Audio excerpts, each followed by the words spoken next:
Well, hi. I mean, my daughter goes to school near here. She's 14. She's a teenager, and she was so excited today that school was canceled because of the rolling power outages. Now, I grew up in Minnesota and Michigan and other sundry places in the Midwest where school was readily canceled for ice storms and snow, et cetera. So I said, school's canceled. You want to come to Stanford with me to this class I'm going to be talking to? And she's like, no. Don't want to skip school and then go to a class.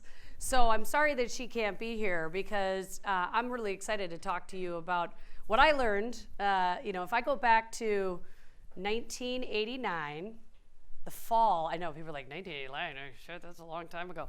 1989, in the fall, I was a freshman at the University of Michigan in Ann Arbor. We were not as well dressed as you all seem to be.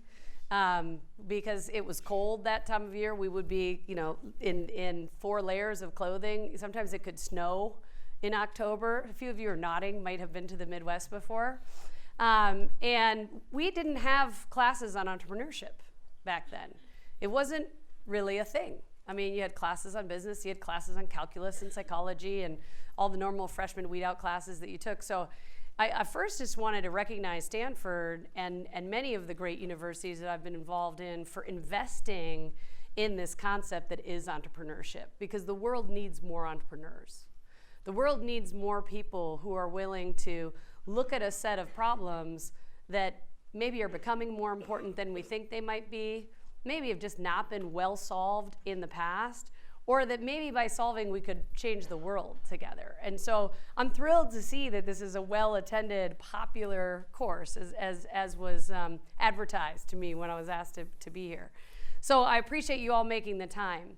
I wanted to start and just talk a little bit about how you get from 1989, Econ 101 in Ann Arbor, Michigan as a freshman to CEO of public SaaS company in Silicon Valley, because it's probably not as straightforward as you think. I mean, when I finished high school and got to college, I thought, well, I'll make sure I pick the right major and I'll take all the right classes, I'll get the right grades, then I'll get the right first job, and then I'll get the right second job, and then I will obviously be a CEO one day. Like, that's how it will work.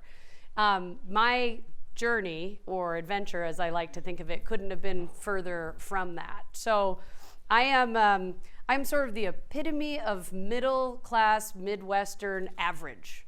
I'm 5'4", that's the average height of the North American woman. I got average grades. I took classes in the liberal science and arts sort of part of Michigan, which is pretty average. It's what you do if you don't know what your major is gonna be. I was a reasonably good student, but not great, as proven by my average grades. And I came from an average family, which at the time there were 4 kids in my family. That was pretty normal back then. So nothing exceptional at all about me. And when I think about how someone like me gets from there, 1989, sitting in a room like this with, by the way, no laptops, no iPads, number 2 pencils and notebooks, to where I am today, it starts with grit. And so how many of you read or at least looked at this book by Angela Duckworth? Yeah? Oh, good, smartest people in the class. This is a great book. I don't know Angela. I'd like to meet her someday. But what I love about this book is it's a book about the science of perseverance. And if you want to be an entrepreneur, if you want to disrupt a category or disrupt a company or a business, if you want to create something that doesn't exist in today's world or change something that you don't think that works about today's world, then you better be prepared to be tested over and over again.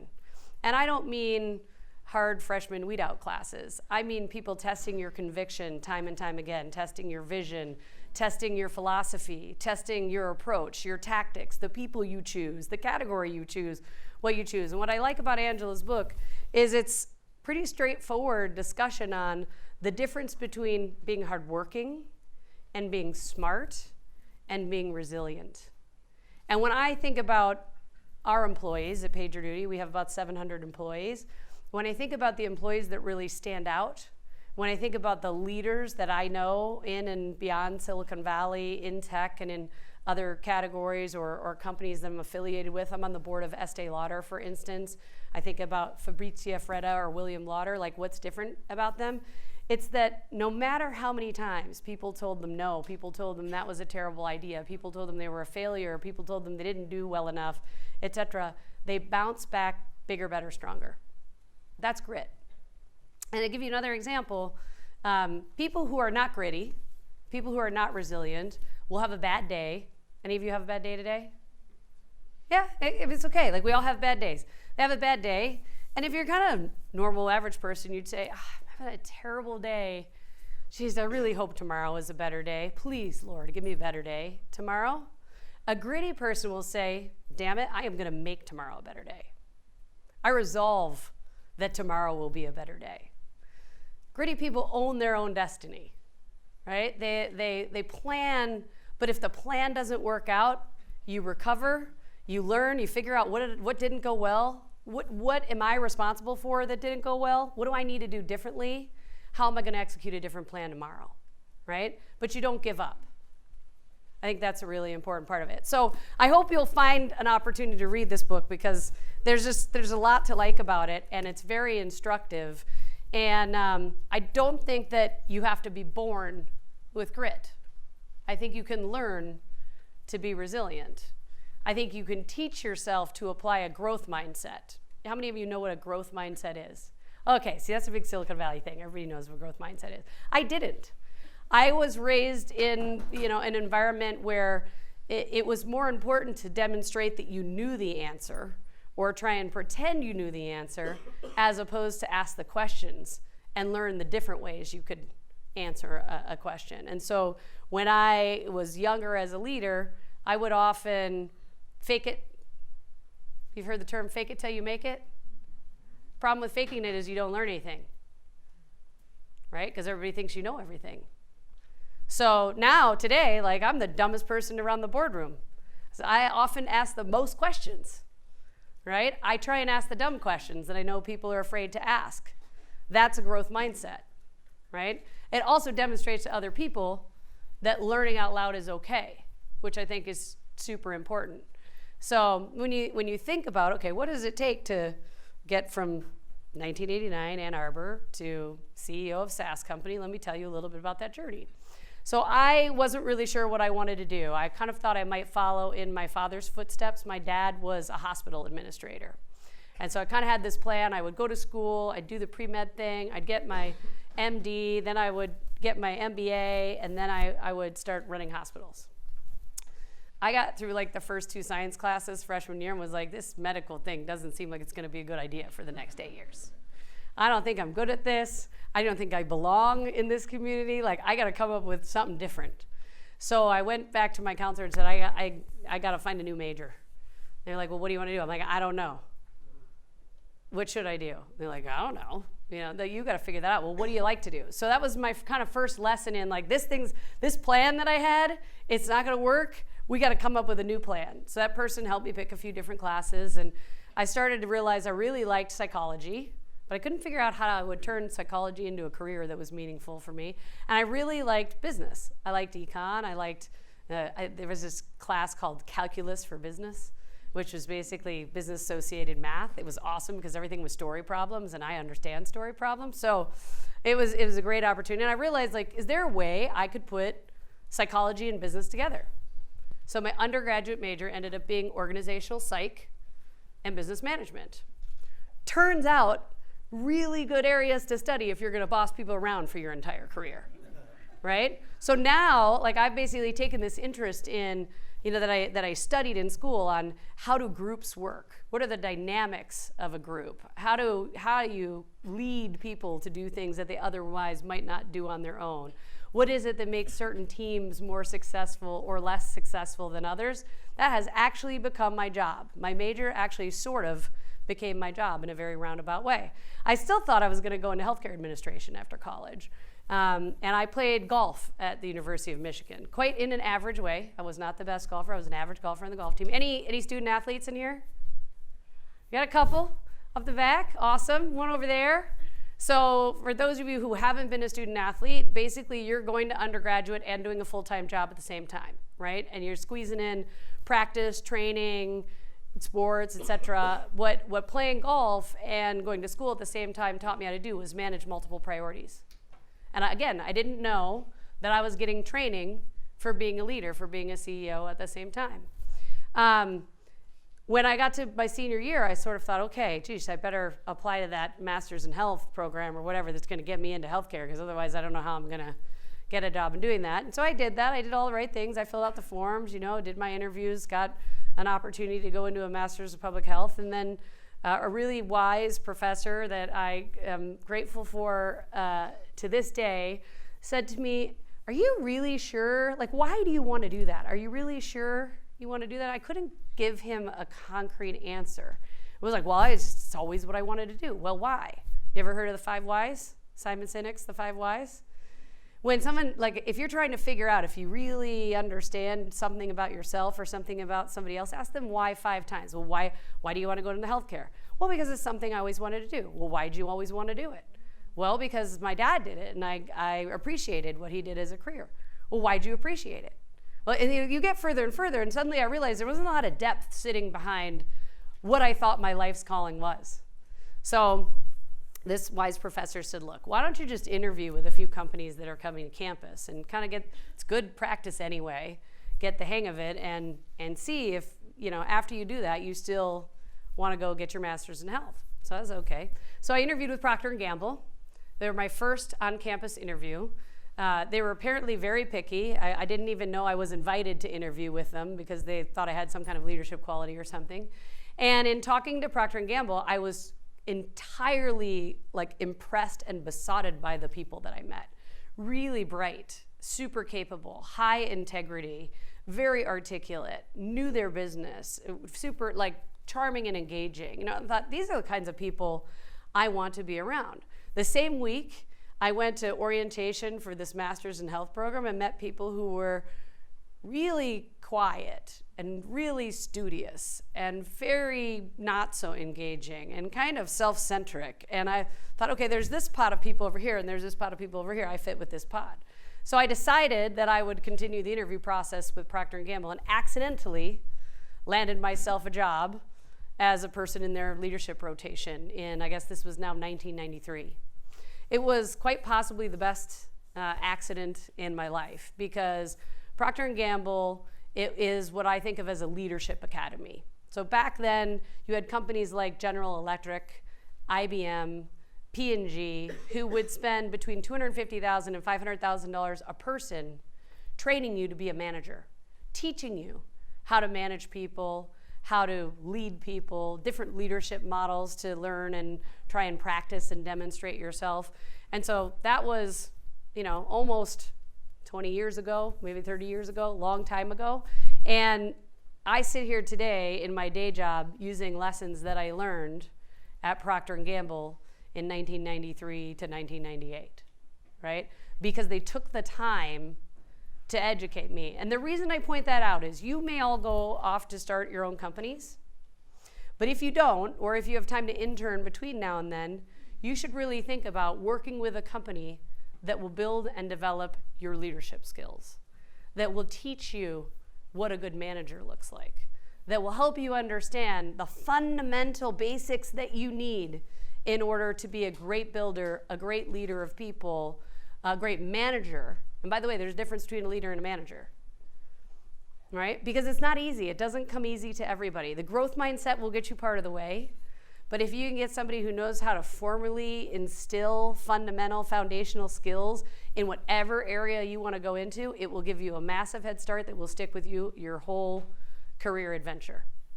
So at P&G, I learned lots of things because they have you work in sales, they have you work in marketing, you work in R&D and logistics and all kinds of places. I was, 21 selling Pampers for a living. I could barely even hold a baby, and they're like, yeah, can you work on the Pampers brand? I'm like, I don't know anything about diapers.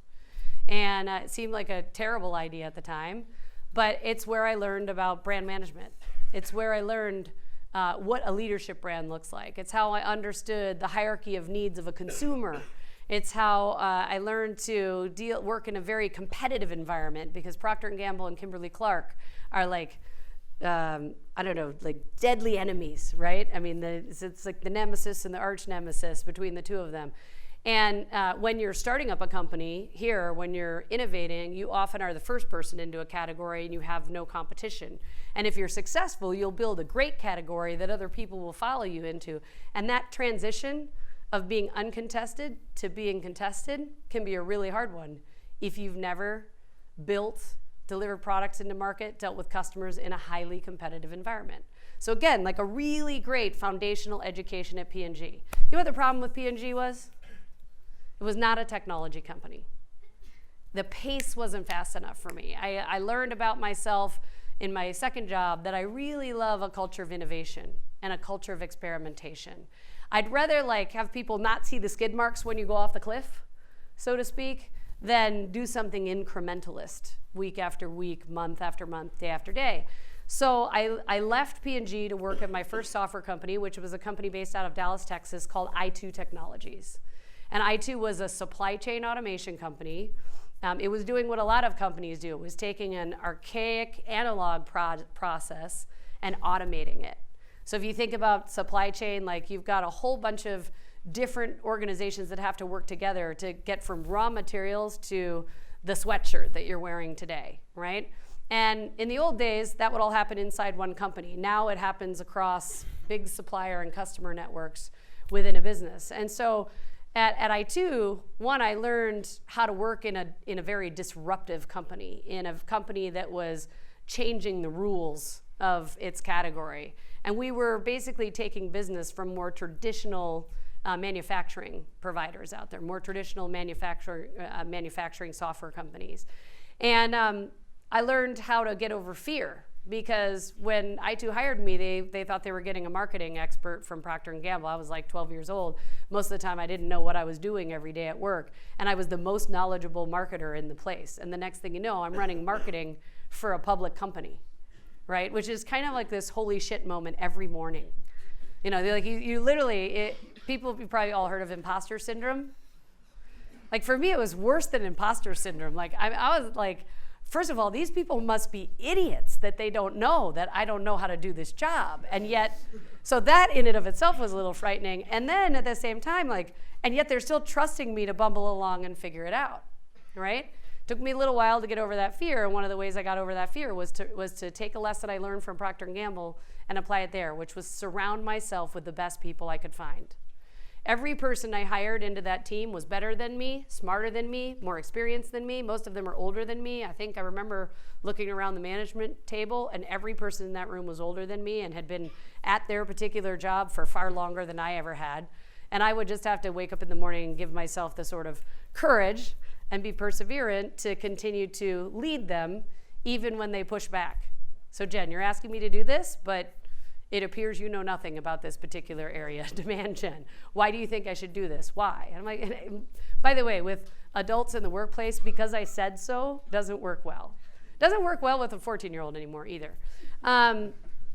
So I learned a real lesson in leadership in that job, because I was constantly challenged by my team. Constantly challenged, but I succeeded because of my team. And so if you take nothing away from that stint, it's the people who you surround yourselves by are the key to your success, right?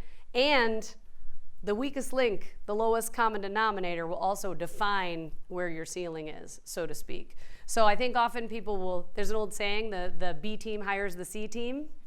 That's because if you're threatened or worried that if you hire someone who's as good or better than you, they're going to hire somebody who's not as good as them, and they're going to hire somebody who's not as good as them. And the next thing you know, you have a suboptimal team in a big way. If you have the courage to surround yourself with people who are better than you, with people who are smarter than you, the chances are you're going to get better, right? And I've seen this play out time and time again over the last 30 years. So that was a huge lesson for me. I also learned there that winning isn't everything, because there was a period of time where we were winning, but in a way that felt out of control, in a way that felt potentially sometimes lacking in integrity. And then back then you could announce a software product. You could say, we're building this amazing whiz-bang widget thing, and put out a press release, but it didn't have to be delivered for days, weeks, months, and you would ship it on tapes. I mean, this is a long time ago. You would ship it on tapes, the customer would install the tapes, and then they would determine whether the product did what you actually said it was going to do. That's not how SaaS is. Now, in software as a service, it's like Uber. You try the app, it either works or not. You can tell if it works or not. You decide if you're going to use it again, right? But back then, there was a little more wiggle room. And I felt like we were often getting over our skis, that we would announce this big, great vision. This is where the term vaporware came from. You ever heard of vaporware? Came from this idea of people painting a picture of what a product could do, but not being able to truly deliver on or demonstrate that the product actually did that. And I wasn't sure if we were starting to kind of come up against that edge. And so I decided I needed a change. And I had kind of worked nonstop for, I don't know, a decade at this point in time, and decided I needed to take a break. And so I did what everybody does. I walked in on a Monday, quit my job, packed up my bags, and went to Australia and got into yacht racing, like everybody does. I had this little side story. I am a little adventurous. I like to try new things. I like extreme sports, especially those associated with water and frozen water. So I also really like skiing. And so I went to Australia because I asked a few people, like, if you want to learn how to sail, if you want to learn how to race, where's the best place to do it? Where's the fastest, most efficient way to do it? Because remember, my first software job was supply chain, all about efficiency. All about how do I put something in the front, get more out the back, do it in less time at a lower cost. So I'm like, I'm gonna do that with yacht racing, right? So the first thing I did was find this happy crew of people with a yacht, and I delivered a 28-foot sailboat from the top of Australia all the way down to Sydney over 32 days with 3 dudes I'd never seen in my life before. It's a great way to log a lot of nautical miles, which you need to get your certification as an offshore skipper. Right? So 28 days straight of just sailing out in the wide ocean. That's how I learned how to sail. So I kind of threw myself into it. 3 dudes I'd never seen before, but all smarter than me, more qualified than me, more experienced than me, right? And there I learned the love of seeing the land from the water, the perspective that you can get when you zoom out, right? Sailing's this really interesting sport. Any of you sail? I saw a rower. There we go. What I love about sailing is it's a combination of engineering and physics and teamwork and nature all at once, right? And if you're on a great yacht, skippers on great yachts, on performance sailing yachts, there's no yelling. Everybody knows their role.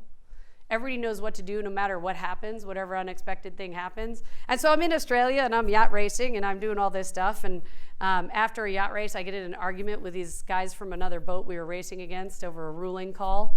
And that's how I met my husband. And my husband is Australian. He's from Darwin, which is like the northernmost part of Australia. It's actually a territory, not a state. He is truly a frontiersman. One of his claims to fame is he will pick up a mud crab with his bare hands. Mud crabs can clip your fingers and hands off. They're kind of dangerous. But he and I met. He was living in London. I was living in California. We trying to figure out, like, how are we going to make this all work together, right? And we ended up commuting for about 1.5 years. We could not agree where to live. He wanted to live in Europe. I wanted to live in California. So we put 3 M&Ms in a cup and let a stewardess choose, and we moved to Sydney. I'm not lying. This, people, is how big decisions get made.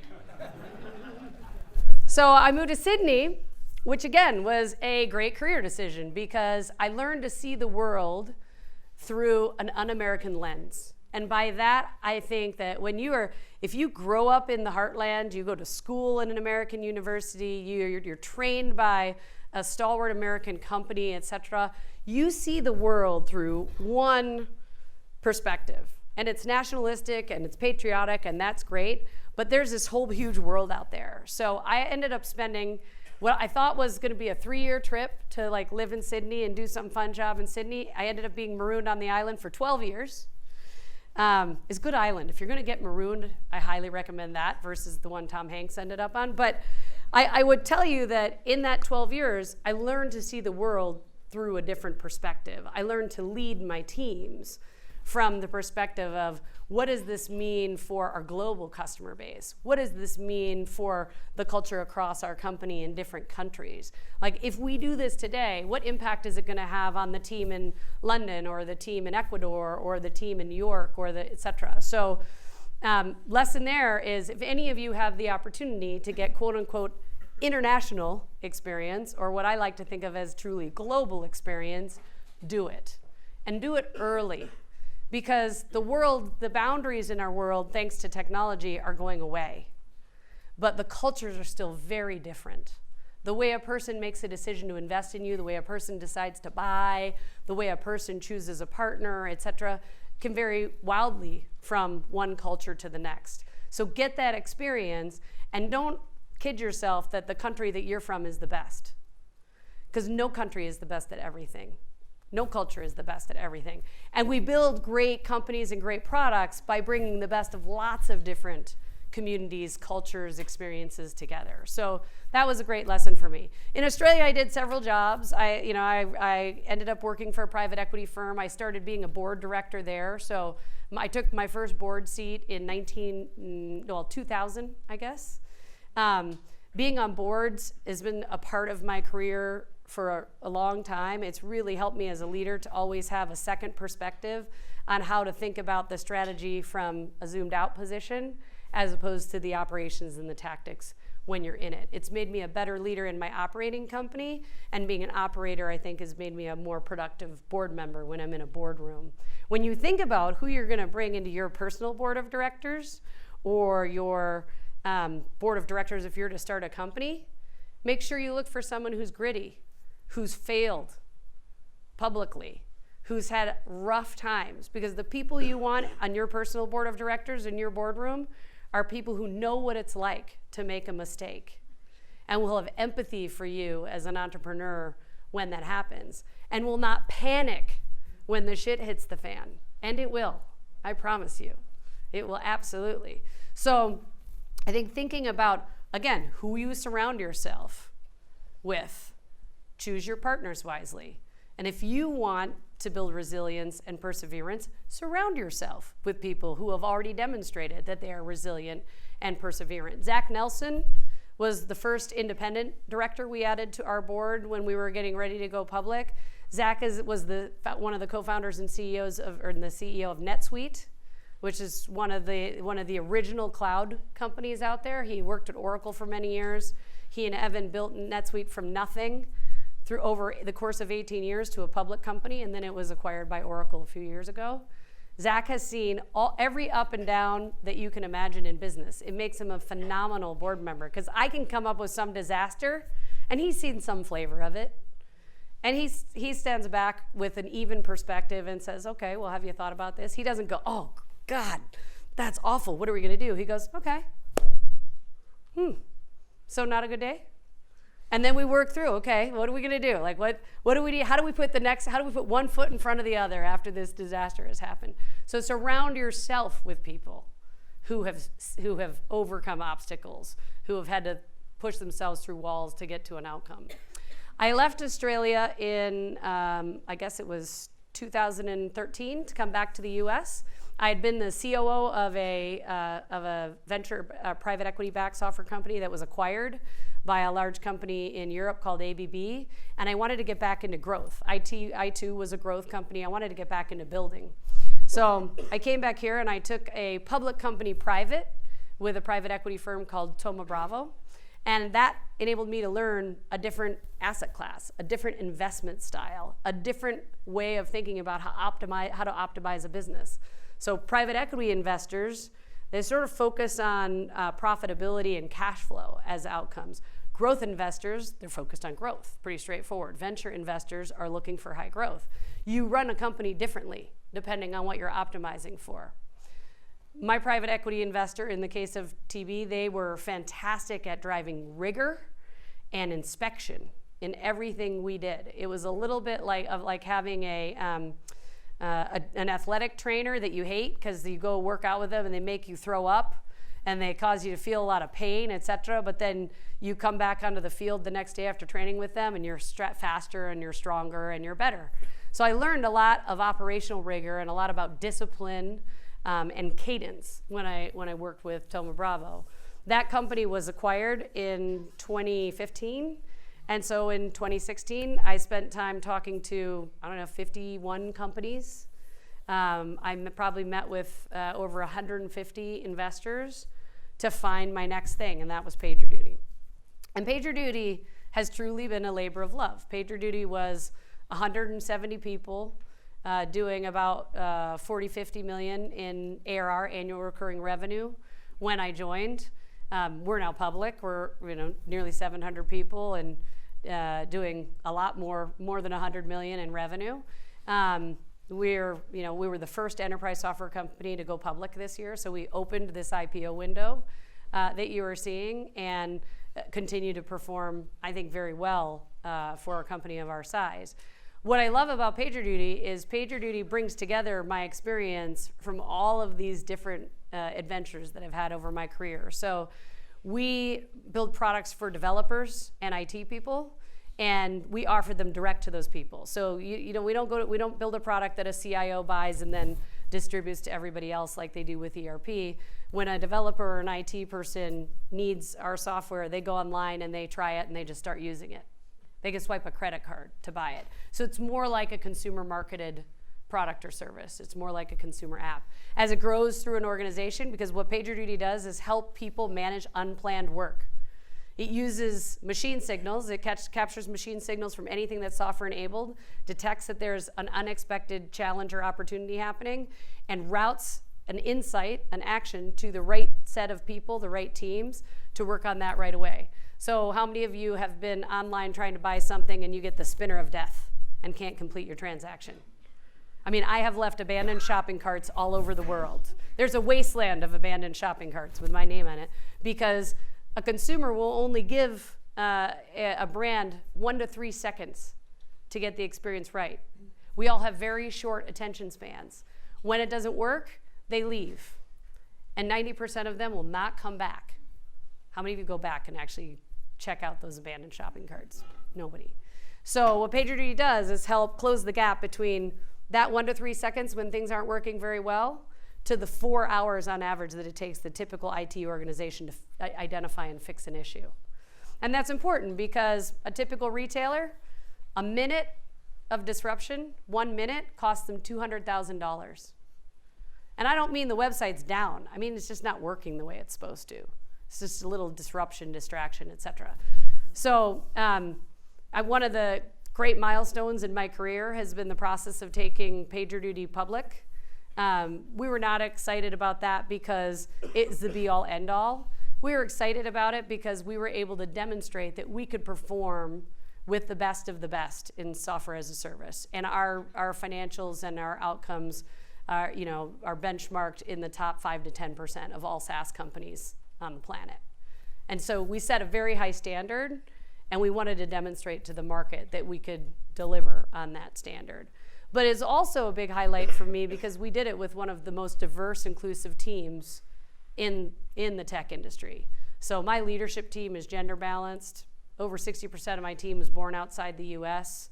We're balanced in terms of where management roles go in the company.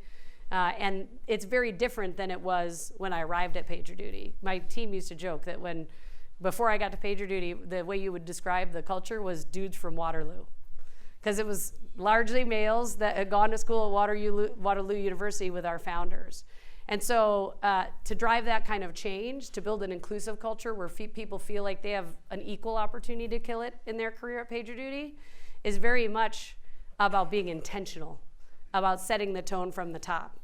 So again, as an entrepreneur, you have an opportunity to set the tone from the top and change the way companies are built and run. So like just delivering great performance, great financial performance, or great product is not enough. It's how you do it. It's the values with which you participate in a market. It's the values with which you treat your people every day. And culture is defined by the lowest level of behavior you accept, not by the highest standard you set. So it means that you're going to have to be gritty and perseverant and resilient when people say, oh, we've got to hire this rock star person and we don't need to see any other candidates. Well, wait a minute. I'm not gonna approve a final hire unless you can show me that the final candidate slate was balanced. And that the interview panel that met these people was balanced. Because if you have a panel of 4 final candidates and one is an underrepresented person, they have a 2% chance of getting that job. If you have a panel of 4 people and 2 of them are underrepresented, those underrepresented candidates have a 51% chance of getting the job, providing the interview panel is diverse. So if you have an underrepresented candidate, but everybody on the interview panel is in the majority, they're very unlikely to get that job. So setting the tone from the top, living our values every day at work, being unapologetic and outspoken in the market about what we think is important in terms of not just what you do, but how you do it, is a big part of who PagerDuty is. And a big part of why I like being a CEO. I want to sum this up because I want to make sure we have time for questions. But so just backing up a little bit, there's a whole bunch of paradigms out there that say in order for you to do this, you have to look like, be like, act like, come from this. Throw that out the window. It's garbage. Every single one of you in here can do anything that you want to do. If you surround yourself with the right people, if you get yourself the right training, if you are perseverant, and when people test your conviction and they test your vision, you keep bouncing back, you keep going back at them, etc. I mean, people test my conviction every day. I set a vision 3 years ago for the company. I still got people like, we still want to do this real-time work thing, this digital operations management thing? We sure? Yes, I'm sure. Are you, really? Yep, still sure. Don't you think we need something new? Nope. Don't need anything new, still the same one. Every year I get up at our annual industry conference, and the first thing I do before I write my keynote is look at what did I say last year and what did I say the year before, and how do I make sure we are consistent and we continue to build on the vision we have, because it's a damn good vision. No one's been able to beat us at it yet. But you're gonna be tested and be ready and accept it. It's part of the gig, right? And then the last thing I would say is, if you wanna be a CEO, if you want to kind of run your own thing, remember that it's a lonely job. It is. And again, finding that personal board of directors, finding the people that you feel like you can confide in, that you can share your worst fears with, that you can share your mistakes with before you make them. Most of us know when we're going to make a mistake, believe it or not. You start to feel, you got this kind of icky feeling in your stomach about a decision that you're making, about something that you're doing. You just have this feeling that like, oh, it's just like an instinct. Number one, listen to that gut instinct. It's probably right. Believe in your gut. But if you don't and you go through with it, like, air it out with somebody. Like, here's what I'm thinking about doing. I just want to check it with you. Like, I have this funny feeling that it's maybe not the right thing to do. Maybe doing that before you press go would be a good idea. So I think that's a snippet of 30 years, right? But how you go from being kind of average, pretty down the middle of the fairway, to a pretty extraordinary set of opportunities that didn't look anything like the plan that I had for myself in 1989, sitting in an auditorium like this in Ann Arbor, Michigan. And the last thing I would say is, when people ask me, what is it that's made you successful? Like, how did you get here? I would attribute it to 2 things. Being super open-minded. Like, there's a lot of people tell you, you should do this and then do this and then do that after that, et cetera. Like, being super open-minded, open to this sort of odd-sounding adventure or role that, maybe no one else has done before, et cetera, but open to trying something different, open to trying something new, right? Being willing to take risks, calculated risks. I've taken a lot of risks in my career, and the vast majority of them have paid off. And so, again, surrounding yourself with the best kind of people, and never, ever, ever give up. No one wins by giving up, ever. So that grit, that resilience, that perseverance, keep coming back. If today is a bad day, resolve to make tomorrow a much better one. Just a sec. Okay, so I'll open it. That's it. Thank you. So any questions? First hand up in the back on the far end. I had a question about you. You were talking about how you were hiring people that are more experienced than you and older than you. How did you make decisions on agreeing or disagreeing with them? Like, how did you challenge someone that is more experienced than you and you're disagreeing with the other way around? Okay, so I think the question is, if you've hired people who are more experienced than you, then how do you challenge them? And if they're the expert, I think what you're saying is, and you don't agree, how do you challenge them and how do you manage that conflict? So one of the other books I recommended for you was The 5 Dysfunctions of the Team. And one of the dysfunctions is fear of conflict. And I think one of the other ones is a lack of trust. So I think any relationship in a business starts with trust. Like, first of all, if you've convinced that person to join you in your mission, you've already created some basis for a trusting relationship. You must be aligned in some way on the vision, but start with reinforcing that alignment. Like, hey, so here's where we said we want to go. You agree? Yep, I agree. Absolutely. Now, you want to go this way. I want to go this way. Help me understand why you want to go this way. So seek first to understand their position. Because most people, if they have a strong point of view, one of the things they really want is to be heard. Now, explain why you have a difference of opinion. And spend time working through that conflict. Don't avoid the conflict. Like, spend time hashing it out. Go through the 5 whys. See if you can get to a middle ground. If you can't get to a middle ground, which, by the way, I like to get to a middle ground. I like my team to come to the answer without me if they can. But if they can't, then you decide. You say, look, I've heard everything you had to say. I think there's merit in some of the things that you have to say, but I feel strongly we're going this way. We need to disagree and commit. And like, after a certain point of time, you got to end the conversation and you got to go. And what you're really looking for at the end of that conversation is that commitment. Other people will refer to it as agree to disagree. I don't like agree to disagree because there's no commitment in that. There's just a confirmation that we don't agree. Think about how you get to disagree and commit. But I think if you listen and you understand their point of view and you can articulate why you feel strongly about your point of view, you can get there.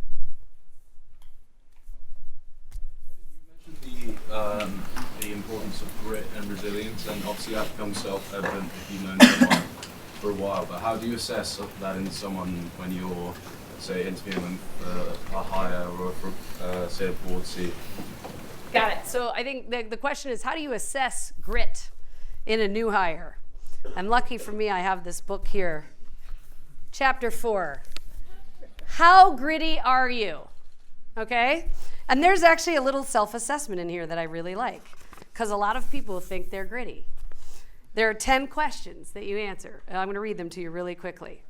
And the idea is, the way you're supposed to answer this question is to rate yourself 1 through 5. 1 being very much like me, 5 being not at all like me. And I'll just give you an example of a couple of them. New ideas and projects sometimes distract me from previous ones. Very much like me, not at all like me. I am a hard worker. Very much like me, not at all like me. I finish whatever I begin. So talk to people about completion. My interests change from year to year. So here's a great sign of a lack of grit. I get resumes that come in all the time, senior candidates, junior candidates, entry-level candidates, and they will maybe have their average tenure at a job is 18 months, won't even look at it. If you can't stick with something for more than 2 to 3 years minimum, I'm not interested. Because what are the chances you're gonna stick with me for more than 2 to 3 months minimum? It takes you 6 months to find a bathroom in your new job. It takes you 12 months to start to demonstrate you might probably add value. At 18 months, you're probably adding value. If you've left the company after 18 months, that means you were looking for a job at 12 months. I'm not interested, right? So also look at people's track record. Have they been able to demonstrate that they have stuck in something long enough and persevered through obstacles? In one of our organizations, we have a lot of ex-college athletes. And what I like about them is they've all been injured. They've all lost. They've lost championships at the last minute. They've been kicked out of teams, et cetera. Like, they are gritty and resilient in most cases, and you can usually teach them a lot of the skills that they need, but it's harder to teach that resilience. One more. Okay, so I really appreciate that you want gritty people who fail. But like, let's say you have a job for 10 years and you get fired, and you're in college as a 30-year-old freshman. How do you sell? Let's just say, hypothetically, asking for a friend. How do you sell that failure to show grit as opposed to when you're presenting? You sell. How do you sell a failure when you're trying to get a new job? It's a great question. I do want to take one more question if I can after this, because I didn't get a question from a woman, and I need a question from a woman. How do you sell that failure? You start with what I learned. So what I look for in candidates is show me what you learned in your last job. Demonstrate your ability to learn. Because if you're at a company that's growing faster than 20, 30%, that job is changing every 6 months. The company's changing every quarter, right? So start with, start with one, taking responsibility. Here was the opportunity I had in front of me. Here were the things that worked against me, but here's what I did wrong. Like, here's what I screwed up. And what I learned from that is this. And what I do now is that, right? But I love people who own up to their responsibility in their failures, who can describe what they learn from their failures, and can demonstrate that they're like willing to learn again. Like that. So, and I had a person come into, a woman that I interviewed, and she's like, yeah, I got fired. I mean, it was devastating. And I really should have been fired. Looking back now, I would have fired myself, she said to me. And she said, the thing is now, like, there's nothing you can't give me that I won't see through. I was like, when can you start? Because as a CEO, one of the things that happens to you is people like to delegate all the problems up. And I'm sure you've heard from previous bosses or your parents, like, don't come to me with a problem, come to me with a solution. Strangely, people still come to you with mostly problems when you're the CEO.